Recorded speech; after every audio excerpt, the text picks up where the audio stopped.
Je me souviens de la première fois que je suis venu à Changchun en 2007. Ça fait déjà 8 ou 9 ans. Aujourd'hui, j'ai fondé une famille et je mène désormais une nouvelle vie ici en Chine, avec mon épouse et mon fils.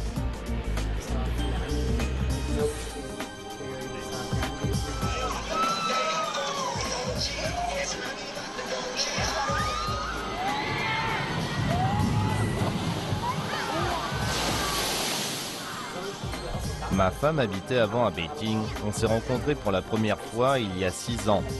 Et pour que nous puissions vivre ensemble, elle a accepté de quitter la capitale et d'emménager ici à Changchun. Dodo, qui tu aimes le plus, papa ou maman?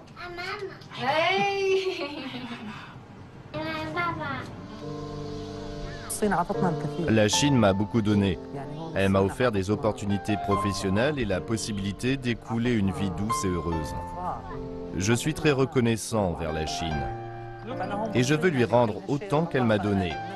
Je pense d'ailleurs que la beauté de la vie consiste à donner et non pas à prendre.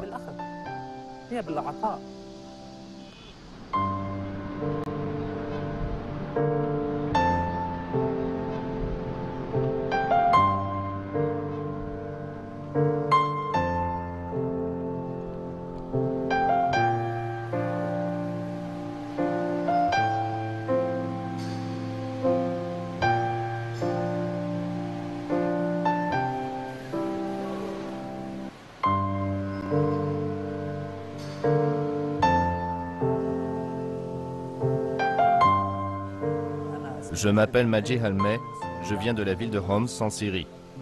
La ville de Changchun, au nord-est de la Chine, est un centre industriel très important, qui connaît un développement rapide et qui offre énormément d'opportunités professionnelles et de facilités pour les étrangers qui souhaitent s'établir et faire leur vie ici.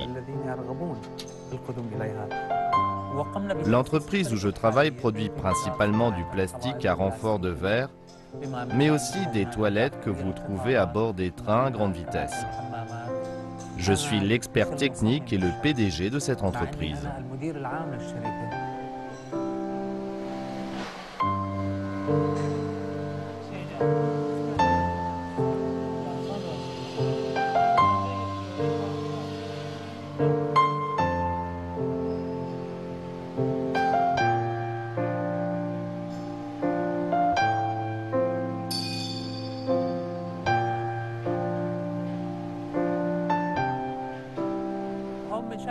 Voici une rame prototype du métro de Shenyang qui a été construite pour étudier sa structure, mais également les méthodes d'application de la peinture au pistolet. Les parties en blanc de la rame que nous voyons sont faites en fibre de verre. La construction de cette rame n'est bien évidemment pas achevée. Le reste de l'espace est dédié aux sièges sur lesquels les usagers pourront s'asseoir. La majorité des gens ne savent pas exactement à quoi correspond la fibre de verre. Contrairement à ce que son nom l'indique, la fibre de verre n'est pas faite de verre, mais plutôt d'un plastique un peu spécial.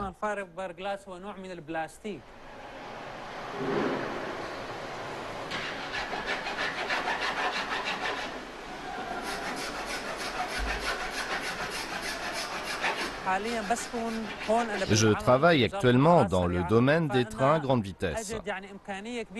Ici, je supervise les employés et je gère l'usine. Le secteur des TGV en Chine se développe très vite. Nous devons nous adapter pour rendre notre travail plus efficace. Nous avons donc décidé d'avoir recours à une application sur téléphone pour faciliter l'échange des détails sur notre travail et d'optimiser l'efficacité de nos communications. Je m'explique. Voici par exemple tous les messages que j'ai reçus entre midi et maintenant, soit un créneau de 2 ou 3 heures. C'est toutes les questions qu'on m'a posées. Par ce biais, on peut directement transférer les questions au département concerné.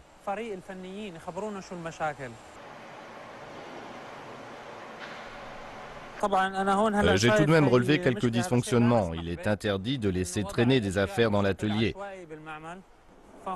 Ça, par exemple, c'est utilisé pour le ménage quotidien, mais on ne peut pas les laisser ici. Là, je prends une photo et je l'envoie sur notre groupe chat. Les fautifs seront sanctionnés pour cela. Ce sera une légère sanction. Mais avec cette méthode, nous espérons à l'avenir limiter ce genre de fautes professionnelles.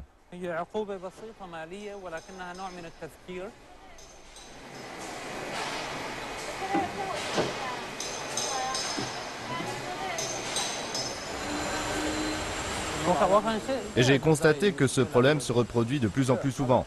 C'est vrai, il y a un côté plus bas que l'autre en haut. Vous voulez dire ici, c'est ça? Oui. Ce n'est pas symétrique, même si ce n'est pas flagrant.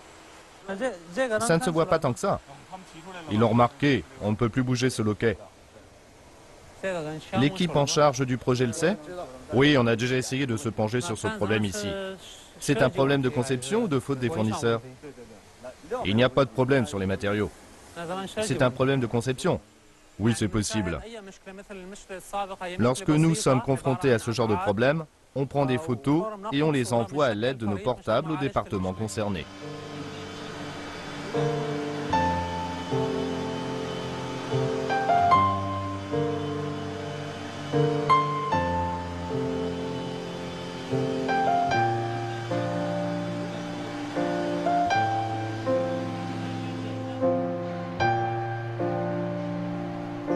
En une dizaine de minutes, une partie de l'équipe de gestion s'est penchée sur le problème que nous venons d'évoquer à l'instant et a échangé sur la façon dont on pourrait résoudre le problème. Ce procédé très participatif est propice pour trouver des solutions.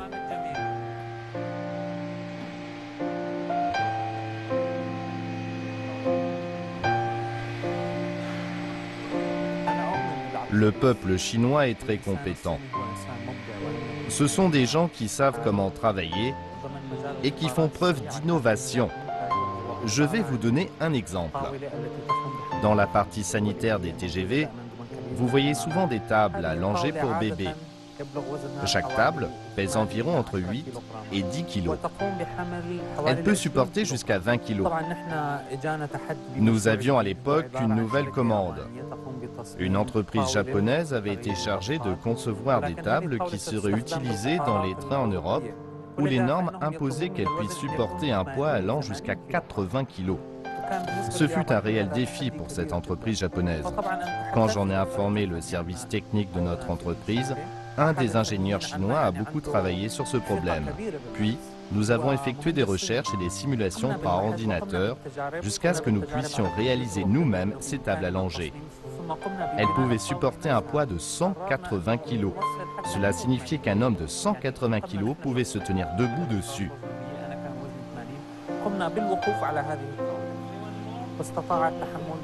Nos partenaires japonais ont été très étonnés et ont même voulu collaborer avec nous, car ils ont estimé que notre entreprise était digne de confiance.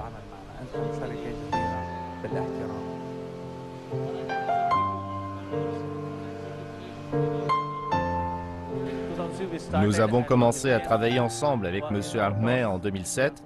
C'est très agréable de travailler avec lui. Lorsque nous avons des opinions divergentes, nous en parlons calmement. Moi, je m'occupe de la partie technique. Donc je lui expose mon point de vue et il m'écoute. Il me dit oui, tu as raison sur l'aspect technique, je vais en parler avec le service marketing et avec la direction, mais à la fin, c'est lui qui prend la décision. Si par exemple nous devons acheter du matériel à une autre entreprise, nous consultons notre catalogue d'offres et nous décidons ensemble. Donc il prend vraiment notre avis en compte et ensuite c'est lui qui prend la décision finale. Voici ce que j'ai décidé, nous ferons comme ça.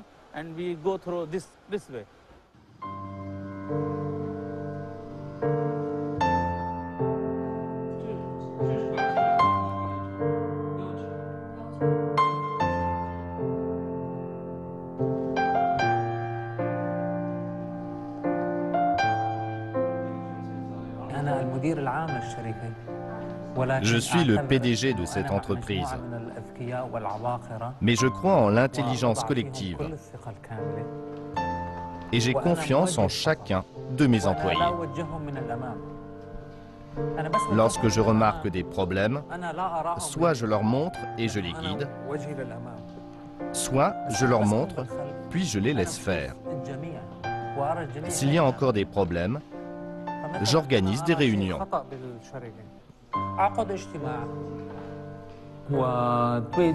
J'ai une idée à vous proposer sur ce dossier car jusqu'à présent, nous nous sommes alignés sur la demande du marché chinois. J'ai remarqué que cette paroi en plastique à renfort de verre n'est pas assez plane. Nous pourrons remédier à ce problème en ajoutant un revêtement de 3 à 4 mm de large. Je pense que ce serait une bonne idée.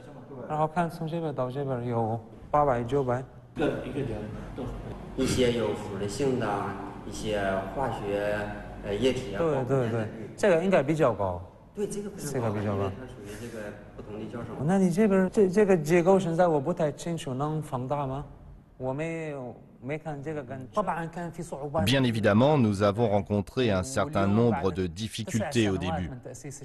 9 ans se sont écoulés depuis la création de cette entreprise jusqu'à aujourd'hui et je peux dire que tout se passe bien. En tant qu'équipementier, nous fournissons des produits pour les TGV chinois, mais nous avons aussi étendu notre réseau de distribution au métro, aux automobiles, aux conteneurs, etc. Je peux dire que Majdi est un homme très bien. Grâce à lui, nous avons la possibilité de travailler avec des entreprises étrangères, ce qui est très instructif pour nous.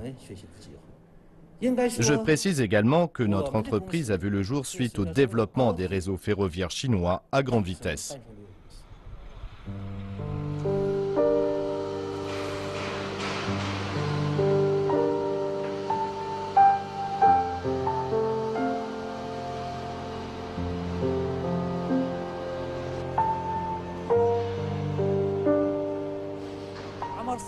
L'industrie des trains à grande vitesse est un secteur récent qui ne date que de quelques décennies seulement et qui est à l'initiative de pays développés comme le Japon, l'Allemagne et la France. Le réseau ferroviaire chinois des trains à grande vitesse n'a qu'une dizaine d'années. Mais en ce court laps de temps, il s'est développé extrêmement vite au point de dépasser les autres pays concurrents.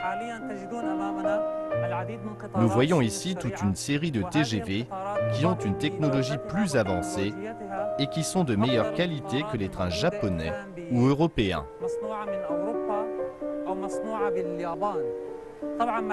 Aujourd'hui, la Chine connaît une période de plein essor technologique et la technologie de ces trains à grande vitesse se développe également très vite.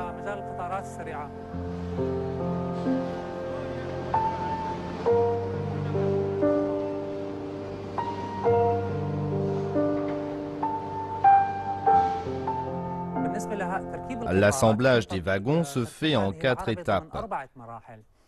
Là, nous en sommes à la 2e et durant cette étape, le gros du travail consiste à installer les canalisations d'eau et les lignes électriques pour les sanitaires. Ce que nous voyons actuellement, c'est l'ensemble de la cabine de toilette. Ces dispositifs spéciaux qui paraissent très complexes sont déjà installés dans la cabine. Ils comprennent des équipements électriques et des équipements de télédétection. Tous ces signaux seront transmis au personnel en charge de l'entretien des sanitaires.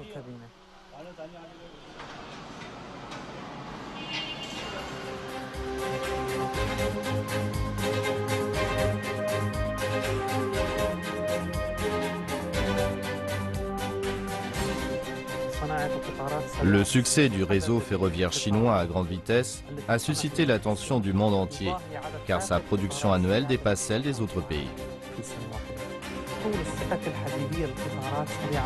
Du haut de ses 40 000 km de lignes, le réseau ferroviaire chinois est le premier au monde. Et au cours des prochaines années, 18 à 20 000 km de lignes supplémentaires viendront agrandir encore davantage l'étendue de ce vaste réseau. Cela implique la construction annuelle de 4 à 500 trains à grande vitesse supplémentaires, soit un chiffre colossal. C'est ce qui explique la collaboration entre la Chine et un nombre croissant de compagnies étrangères dans le domaine ferroviaire ces dernières années et la compétition accrue à laquelle ces agents externes se livrent pour être présents sur ce marché chinois. Les compagnies étrangères qui ont réussi à intégrer ce secteur ont apporté une expertise en matière technique, mais également dans le domaine de la gestion, et contribué in fine au développement technologique du réseau ferroviaire chinois à grande vitesse.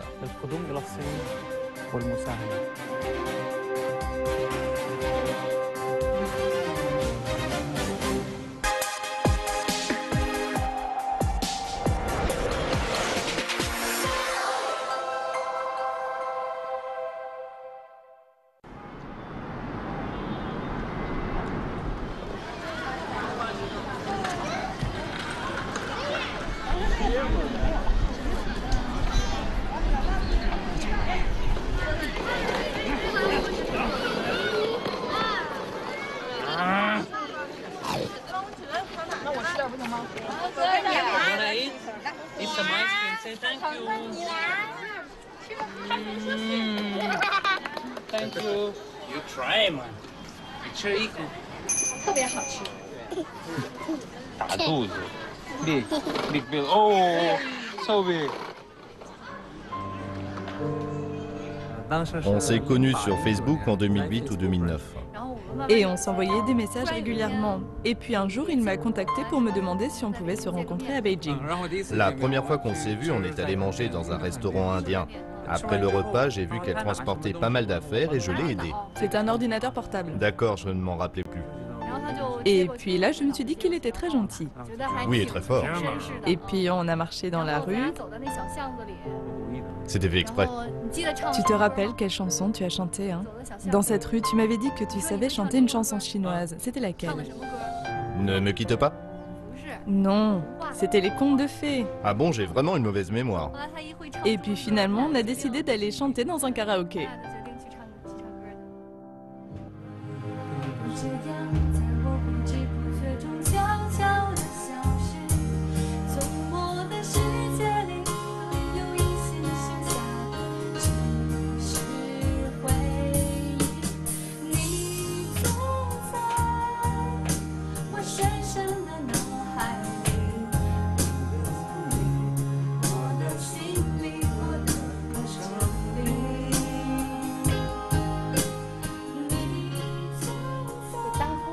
Quand ma fille a commencé à fréquenter Maji, les premiers temps, je n'étais pas vraiment d'accord.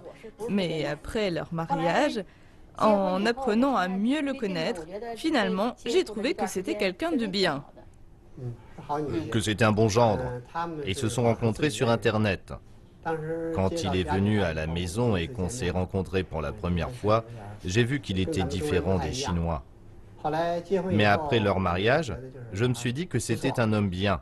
Nous sommes une famille heureuse. Je trouve aussi que c'est un bon gendre. Dans notre famille, tout le monde met la main à la pâte et contribue aux tâches ménagères pour faire en sorte que tout se passe bien.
Après avoir travaillé plusieurs années en Chine, j'ai eu l'idée d'ouvrir un restaurant ici. Avec l'aide de mes amis, nous avons ouvert un petit restaurant en 2012 et depuis, les affaires sont bonnes.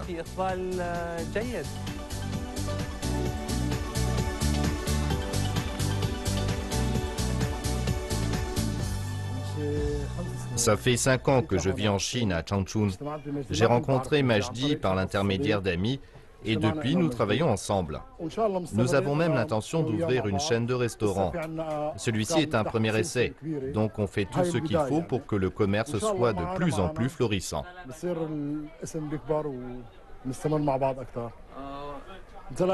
Vous voulez un autre kebab au bœuf? Et un autre au fromage? D'accord, on vous le fait.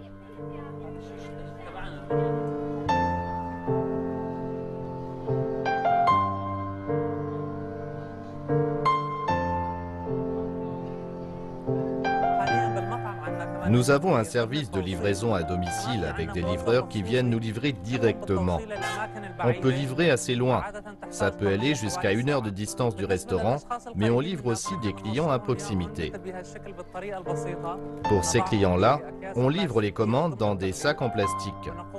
Je vais d'ailleurs aller livrer une cliente. C'est une bonne amie qui habite près d'ici.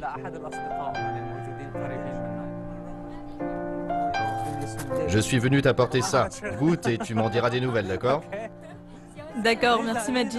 Comment ça va les affaires pour toi? Ça va, ça va. Majdi est quelqu'un de travailleur, d'investi et de responsable. Il a vraiment confiance en lui et c'est un homme intelligent qui a toujours envie d'apprendre. Je suis sûre qu'il va accomplir d'encore plus grandes choses et continuer à s'améliorer.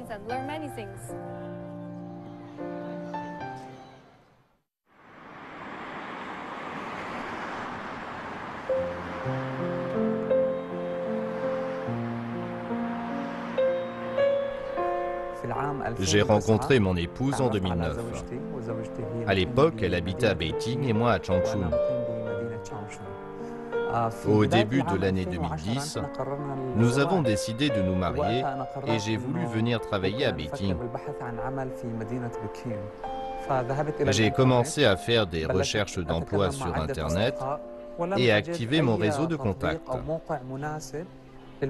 J'avais beau être sur place, je n'ai trouvé aucune entreprise ou compagnie en ligne qui correspondait aux critères que je m'étais fixés. Par la suite, j'ai entendu parler d'un forum pour l'emploi à Beijing. J'y suis allé et une fois sur place, j'ai constaté que la plupart des postes à pourvoir étaient surtout pour être enseignants dans des universités. Il n'y avait rien pour les ingénieurs ou dans le secteur des technologies. À cette époque-là, j'avais entendu dire que beaucoup d'entreprises chinoises cherchaient des experts étrangers et qu'il y avait justement plus d'1 million de personnes de nationalité étrangère qui cherchaient du travail en Chine. Alors j'ai réfléchi à la question et je me suis dit que je pouvais faire quelque chose dans ce domaine, qu'il fallait trouver des solutions. J'y ai vu une opportunité et en novembre 2010, j'ai créé un site internet. Beaucoup d'étrangers se sont inscrits, un bon nombre d'entreprises chinoises aussi, mais également des entreprises étrangères installées en Chine. Ces entreprises voulaient embaucher du personnel qualifié. Aujourd'hui, on compte au total plus de 125 000 personnes inscrites sur notre site. Suite à cette initiative, j'ai reçu le prix de l'amitié qui m'a été décerné par le gouvernement chinois. C'est le vice-premier ministre Ma Kai qui m'a remis ce titre et le lendemain, nous avons été reçus par le premier ministre lui-même, Li Keqiang. Ce fut un grand honneur pour moi et ça m'a encouragé à développer une application de ce site pour smartphone afin de développer encore davantage cette plateforme. Nous avons déjà fait appel à une équipe technique qui se penche actuellement sur la question du développement de cette application.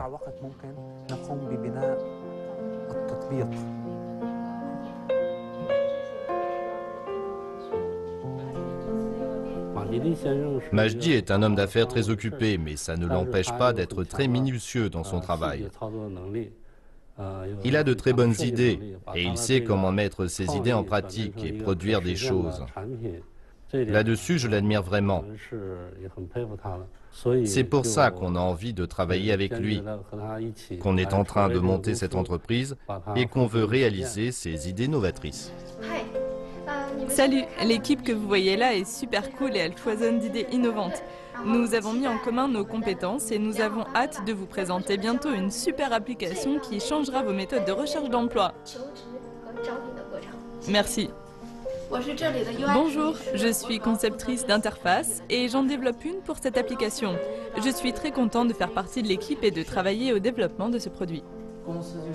Une entreprise, c'est comme une grande famille où tout le monde s'entend bien. Je suis très content d'être membre de l'équipe. J'espère que notre entreprise ne fera que progresser. Allez. J'espère que nous serons les plus innovants. Nous travaillons dur pour construire l'avenir ensemble.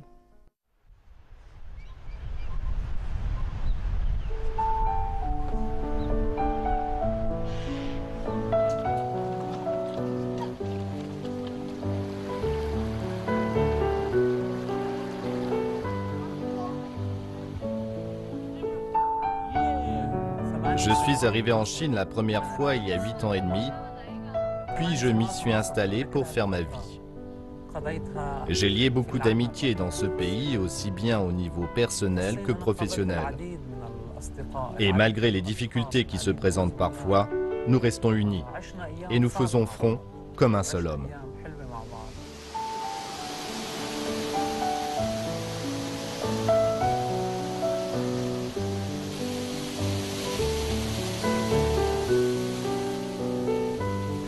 D'un point de vue du développement économique, la Chine est passée d'un pays en développement à un pays plutôt bien développé. Et cette évolution nous a offert tout un tas d'opportunités, nous a offert un avenir et la possibilité de développer pleinement notre potentiel.